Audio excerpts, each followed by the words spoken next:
Hi, and welcome to the Starseed Kitchen podcast.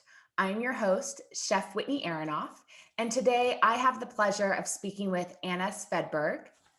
Anna is a certified holistic health coach and nutrition coach based in Sweden who uses mindfulness practices such as yoga, meditation, journaling, and affirmations to help her clients heal their gut, to regain their energy, and to feel more light, vibrant, and free. From struggling with an eating disorder starting at age 16, Anna suffered from gut health issues that began to impact her life. Anna knew that in order to heal, she had to dive deep into her own personal intuitive journey. With yoga kickstarting Anna's path to wellness, she was soon led to studying nutrition and was later certified as a holistic health coach. Through nutrition, mindfulness, spirituality, and journaling, Anna now coaches and assists women in healing their own food and gut health issues while cultivating a newfound relationship with themselves.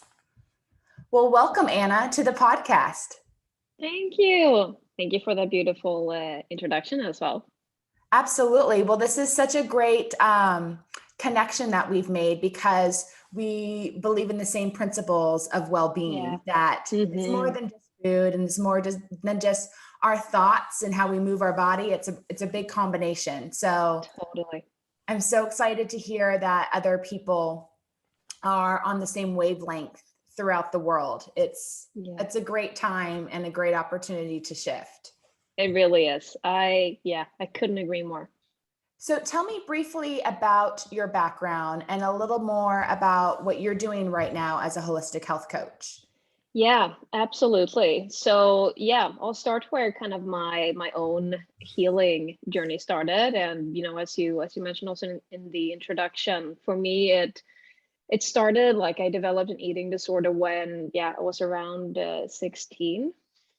Obviously at that time I didn't understand why or what that came from or why I developed that. Along the way, I've learned that for me, at least, it's different for different people, but for me, it was a way to be in control. I felt when I was younger that I wasn't, in control of things, so that I wanted to be in control of things, whether it was my emotions or what I was doing, being very much a perfectionist, wanting to do well in everything. So you can't do that. That will never happen. So for me, that was a way to be in control of something.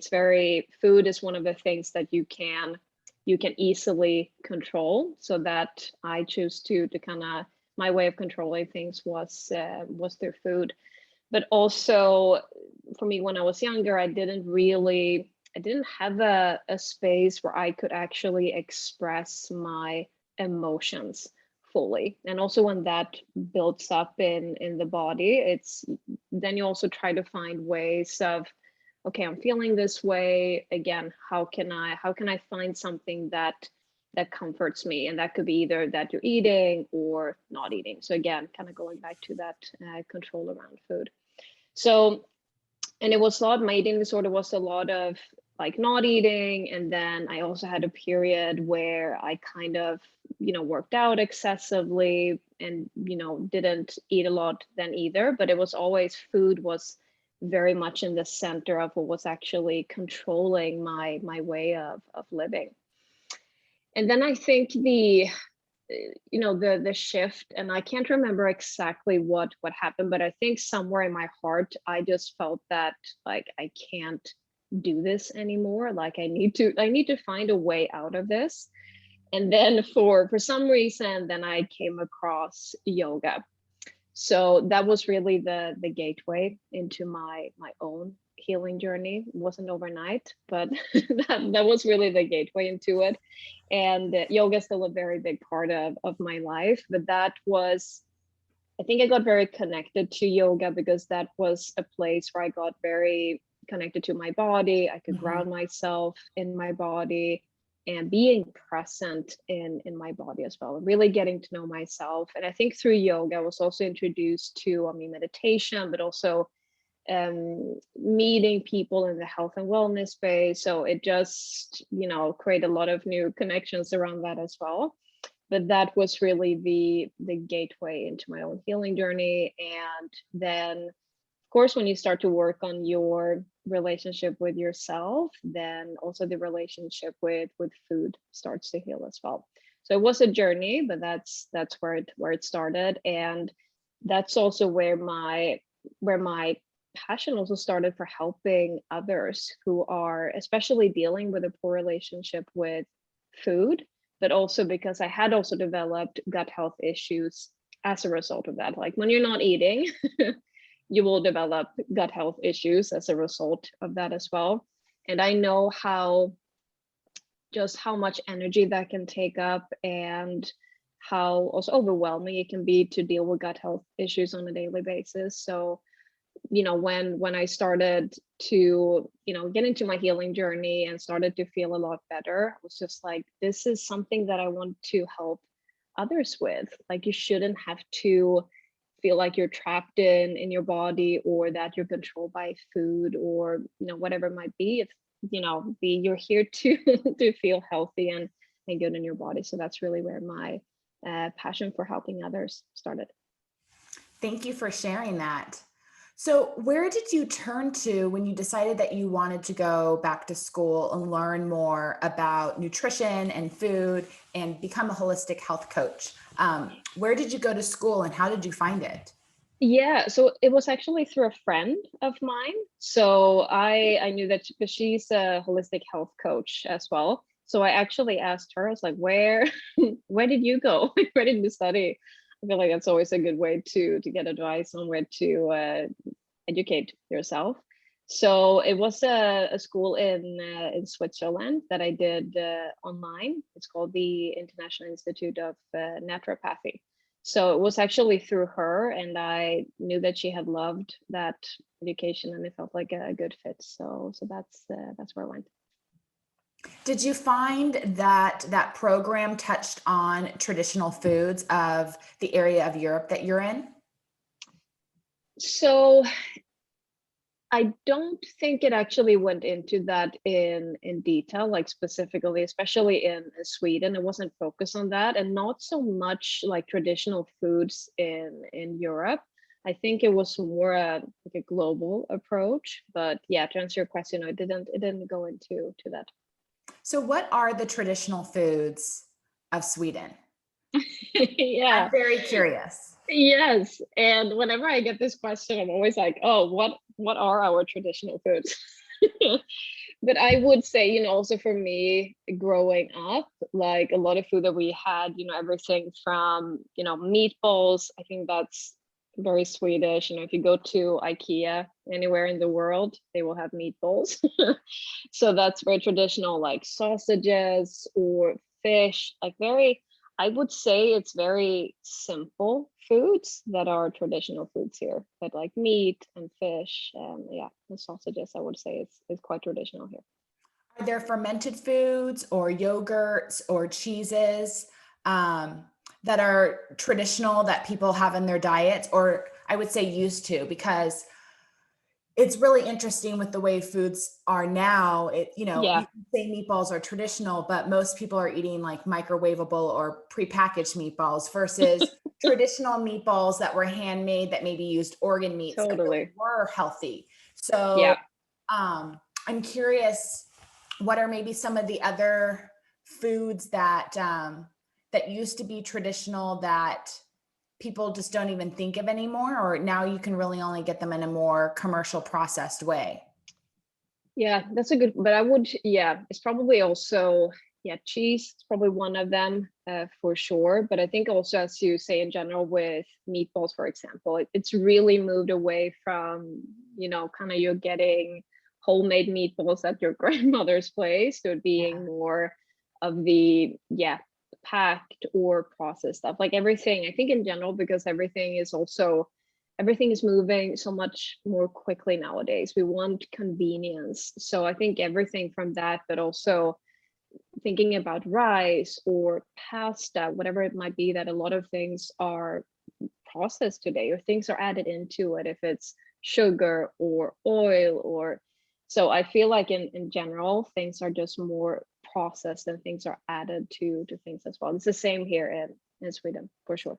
Yeah, I feel like we're all on the same boat. When it comes to, learning how to eat and learning how to eat real food, and understanding the difference of what real food is and what processed food is. I think that's a hard thing for people to recognize. And I think it's also Yeah, the root cause of a lot of women's challenges with food.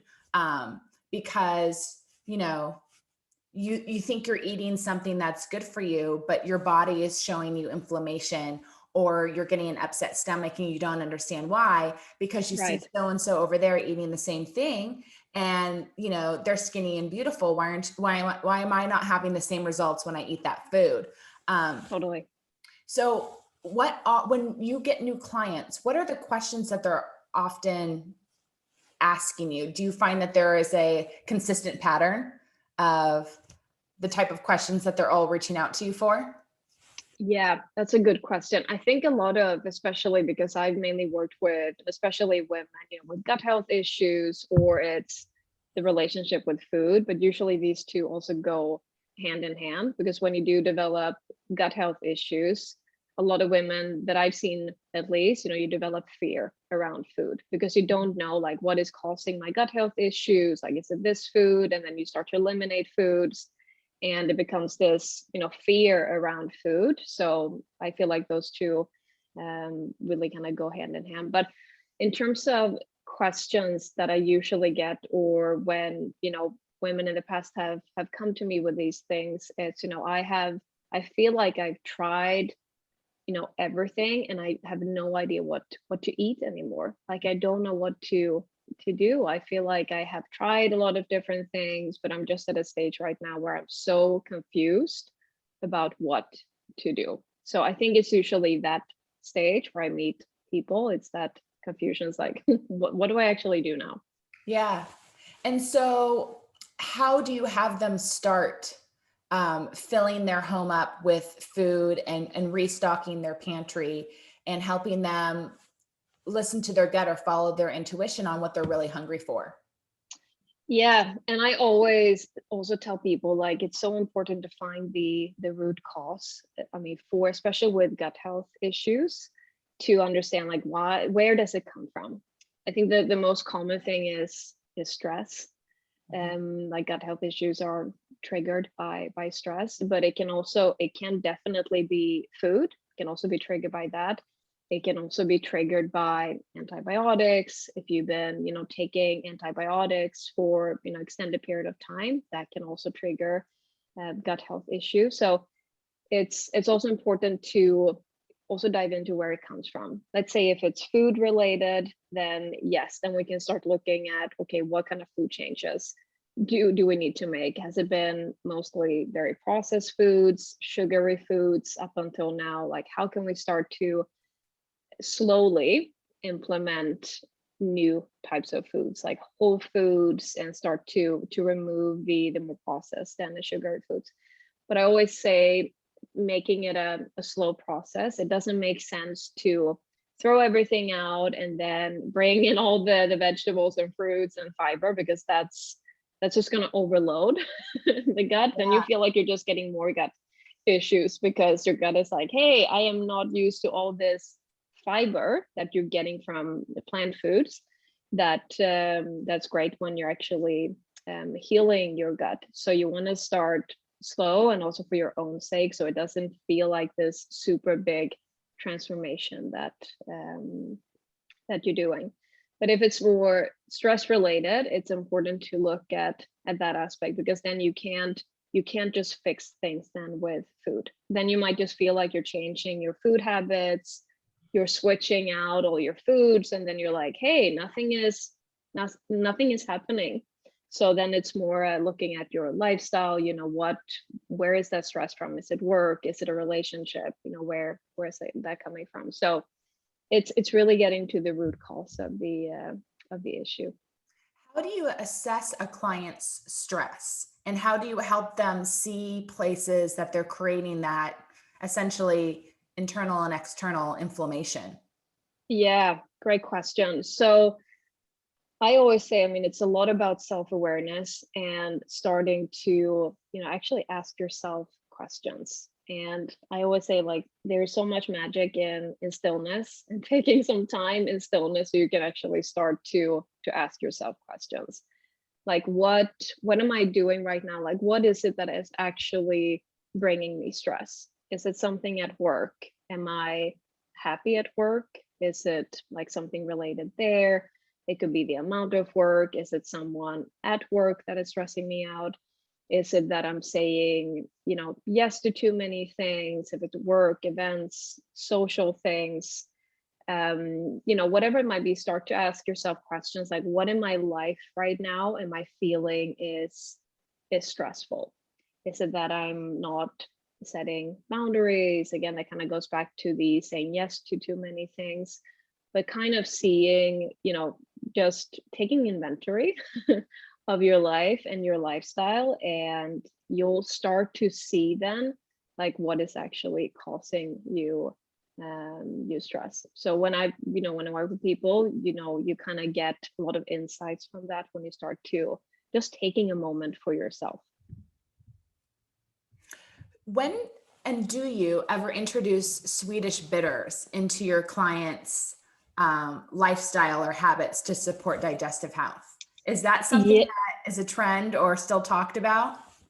So I wouldn't say that it's a trend. I mean, bitters are great for digestive health. So that's definitely something that when speaking about food with people that I work with, that's definitely something to introduce. And also because we're so accustomed to like eating sweets.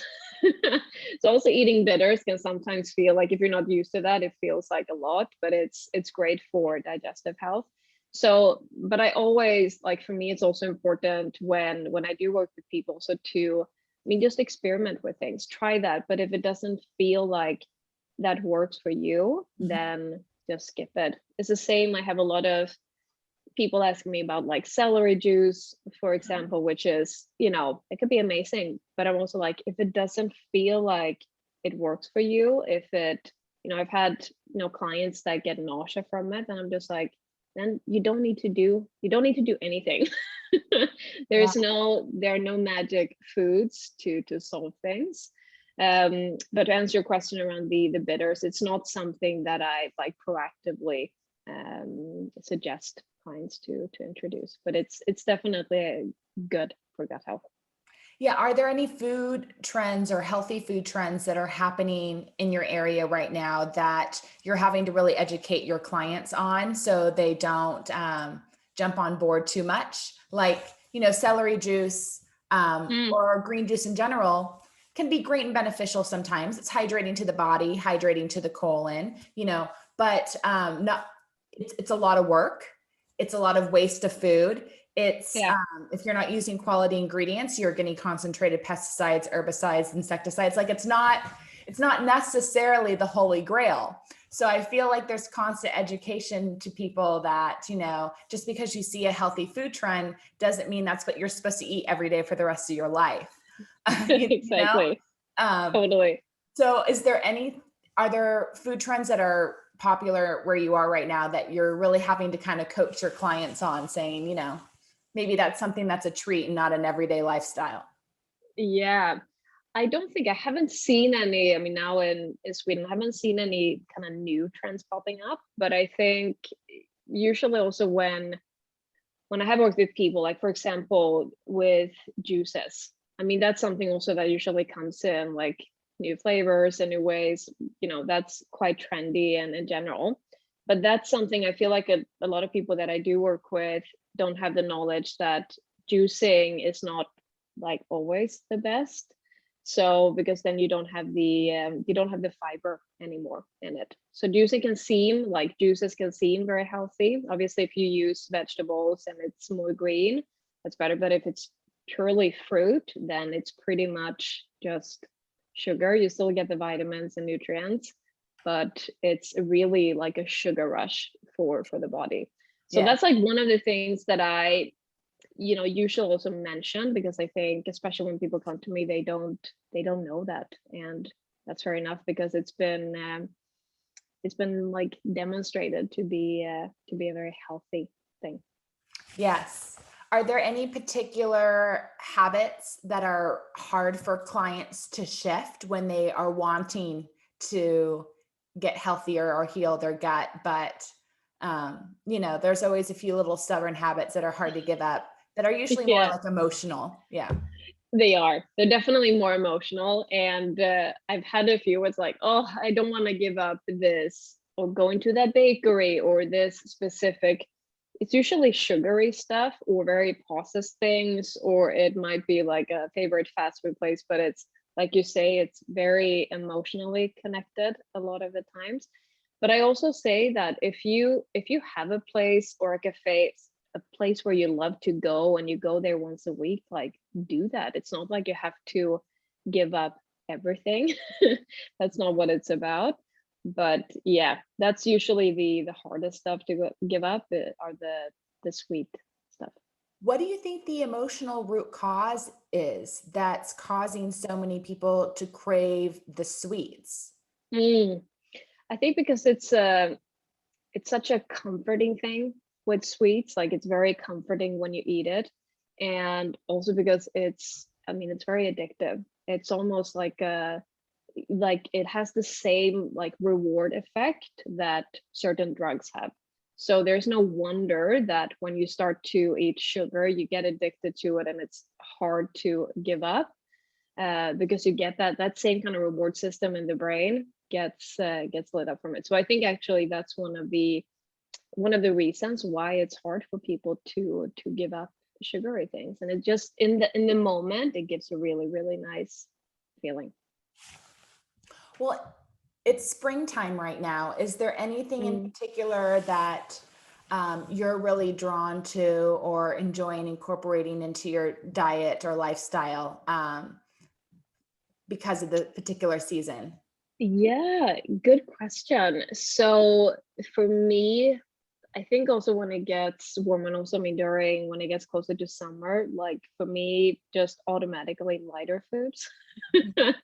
I mean, I eat like smoothie bowls. I love that. I eat that like all year round, but I feel more like drawn to that or salads when it starts to get warmer as opposed to during winter. Then, I love eating curries or more like warm, comforting, grounding foods. So I feel like during this time it's usually that. But it really varies for me, and I usually just try and tune into and kind of feel into what am I in the mood for right now. And I'll have curries and grounding foods in the summer as well. So it really changes for me. Yeah, it's the transition season. So, it Mm-hmm, goes mm-hmm, back and forth kind of every day, a warm day and totally. a cold day. Yes, exactly. Are there some kind of general gut health tips that you can share with people today? Absolutely. I think and because gut health, it's also if we're looking at the gut brain connection, that's also why it's food related, but it's also a lot to do with stress. It's also very connected to mental health as well. So I think with gut health and tips around that, and first of all, also looking into if you are struggling with gut health issues, going back to that and seeing, am I experiencing a lot of stress right now in my life? Then it might be to find, ways to slow down. It could be to be out in nature, connect with nature, taking a walk. Movement is always good, but it could be meditation, it could just be sitting in stillness. So really doing things that take you from the sympathetic nervous system, so in that fight or flight state, and going into parasympathetic instead. That's really also that's the only state where healing can happen. So if that's something that, and you will be aware of that, you'll feel like, yes, there is too much stuff going on in my life right now, and that could be really great things to focus on in that case. Food wise, plant-based foods are great. The reason for that is because they have fiber. It's the only type of foods that have fiber. You don't find it in meat or dairy or anything. And your healthy gut bacteria, they thrive on fiber. That's their food, so they need that to grow and actually stay healthy.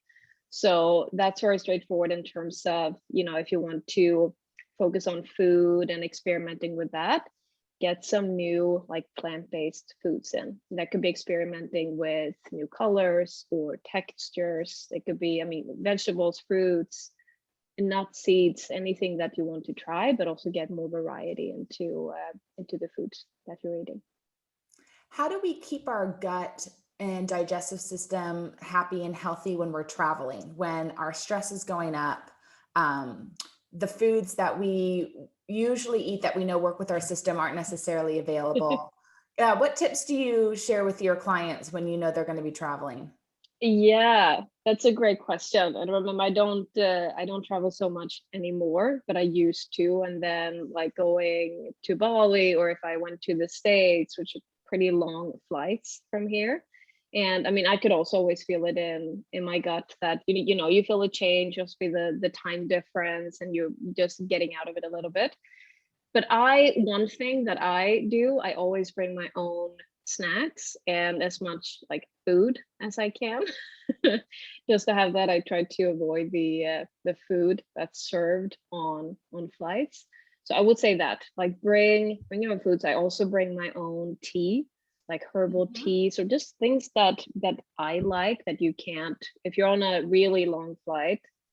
That can be hard to get access to. So yeah, I always try to just bring my own stuff, drink a lot of water, I would say. And another thing that I do, that I always do if it's a long flight, that I book the aisle seat, so I can actually like go out and not like walk around. I remember like if I go to whenever I go to the States, I'm always up walking, or I'm just standing and hanging out by the bathroom, or try and go out. But it's a little bit, of course, you can do that, when you're sitting by the window, but it's can be more challenging, especially if someone is asleep. So that's another tip. Just you actually move around and move your body during a trip like that. We travel the same exact way. Really, I do everything the same and have I for love that. many years. I always choose the aisle just Yeah. for that same reason, so I can get up and down and stretch whenever I want. I Hmm. always pack my own lunch, like a big, beautiful salad. I bring my own salad dressing. I always bring my own fork and spoon, and then I use that throughout my travels. Because food tastes so Love it. much better when you use real silverware versus plastic. Yeah, And it's so that's so true. unnecessary. I can just go wrap it in a paper towel and wash it whenever I get to a bathroom. Uh, Yeah.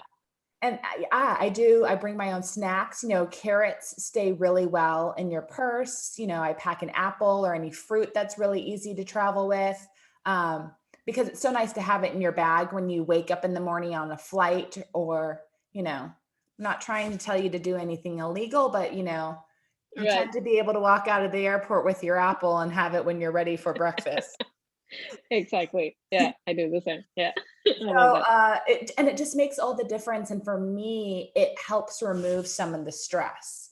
And the Yeah. only thing that usually upsets my stomach while traveling is that airport stress. So, if I can have my own foods with me, and just like you, my own herbal teas, um, it really makes the whole process less Hmm. stressful, and so I feel so much better when I get to my destination. Totally. Yeah. Absolutely. Good to hear that other people have found the same routines. Yeah. Well, maybe someday we won't have to bring our own food because the quality will have risen. Um, but you never Let's know. hope so. Exactly. There was some time where the American Airlines terminal at LAX had one of my favorite vegan restaurants in LA, and it had Oh, really?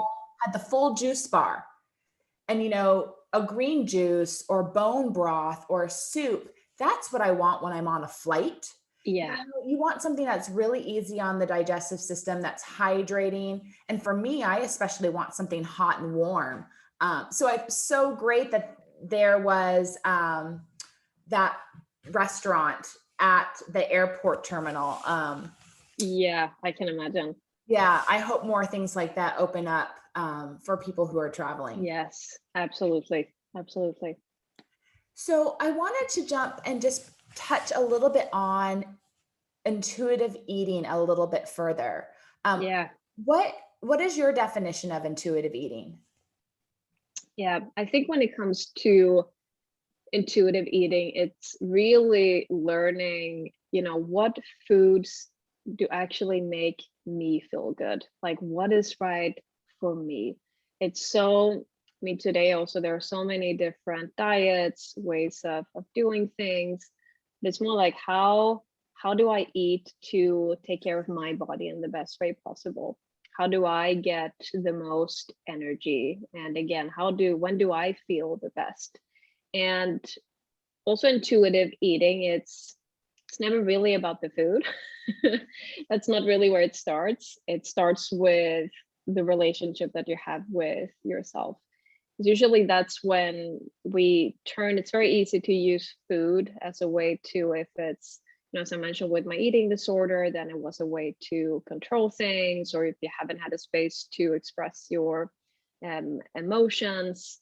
So it's, then it could be around that. So it's really getting back to starting with actually healing the relationship with yourself, so you don't kind of jump over that part and turn to food, because it's very challenging to know, like intuitively eat or listen to your body if you have a lot of stuff that you still need to work through. And that doesn't mean that you come to a point and you're done. Obviously that's the same for me. It's not like I'm fully healed and done with all the inner work and all that stuff, but that's kind of the starting point. Getting to know your body, getting to know yourself, also questioning, like, what is it that I'm eating right now? Like what kind of foods am I eating right now? Do I enjoy these kind of foods? Has someone told me to eat in this way? Have I picked it up from social media? Is it a diet that's very trendy that I just took on and think will work for me? How do I feel in my body? Do I actually feel good? Do I have energy? So it's really also challenging and looking at, okay, what am I doing at the moment? Like, is it something that actually works for me? Is it something I feel very drawn to eat, and that, somewhere I feel intuitively that that might be something that's good for me, but I'm excluding it because, someone has told me that I shouldn't be eating it. So I think that's also where it starts. When you're starting your journey of intuitive eating and healing your relationship with food, start to question your current situation. Like, what am I doing right now? So yeah, so my intuitive eating is really coming down to figuring out what kind of food works best for me, for my body. Do you ever have clients look at their parents' eating habits or their family ancestry and where they came from in order to figure out um, food habits or food choices that could better support them? Yeah, and I think especially looking at, when you were growing up, for example, like what were some of the foods you were eating then, or maybe, how were you taught to eat? Because it's also that the way that we are eating. But that could also be, were you guys eating, together? Was there a lot of stress around food? What kinds of foods? Was it home prepped foods? Was it, fast food? Also having a look at that, and maybe also seeing, because a lot of the beliefs and conditioning around food can also come from there. So that could be a good place to also see, okay, what did I actually pick up from my parents or from my family we were eating. Now, how often are people talking about high frequency food or high vibration food in Sweden? I hardly ever hear someone talk about that. Mhm. um not that I know of.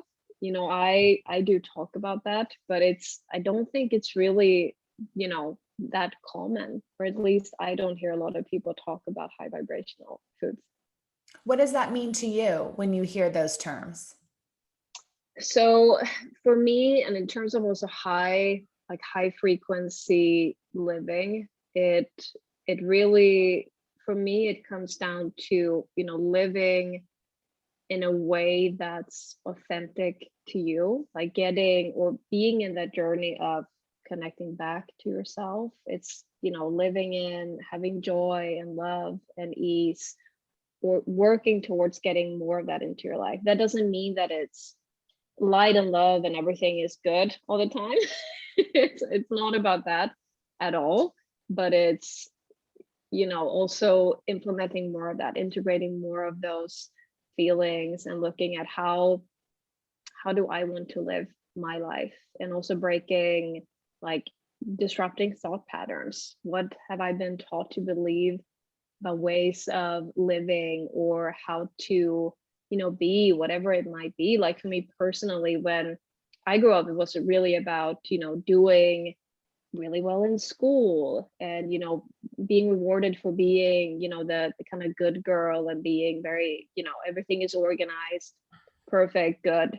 So it's also looking back at, what are some of the beliefs that I have picked up and been programmed to believe, and also disrupting thought patterns in general. Yeah, and learning to live your own authentic lifestyle. Absolutely. And that's a journey. So it's Yeah. not like you're getting to like a final stage.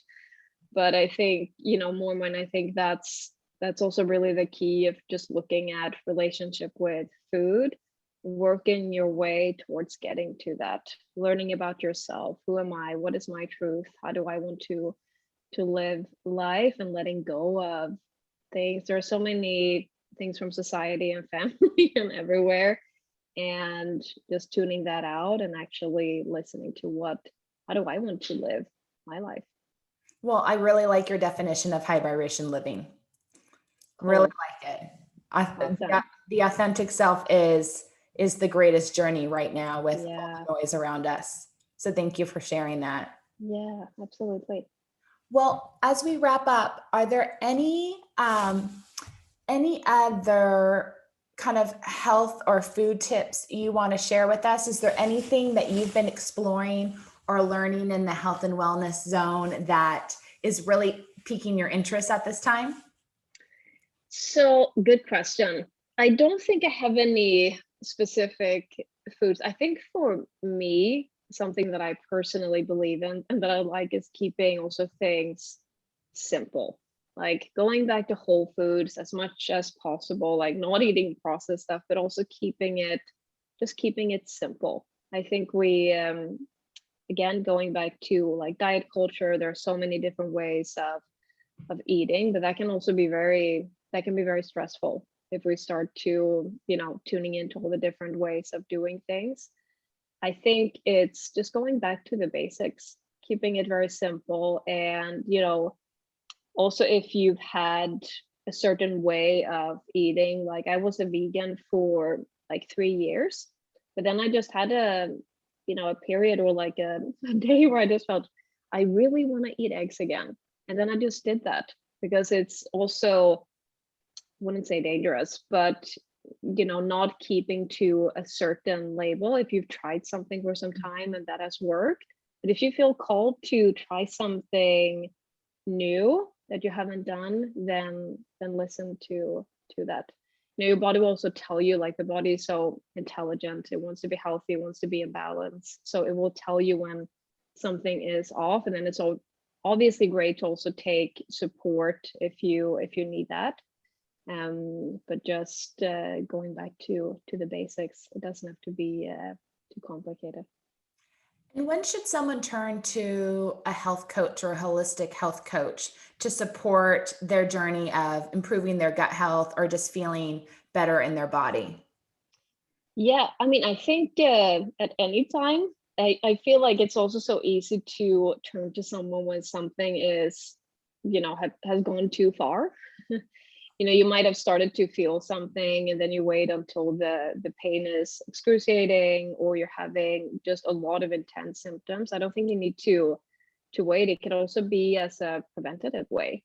just if you're, curious about learning more and seeing if, if you just feel like, you don't have the type of energy that you want to have, or you're just curious to see if you can, make changes, or you want to learn how to eat more intuitively. I'm into that. So I think, to answer your question, it's at any time that you can do that.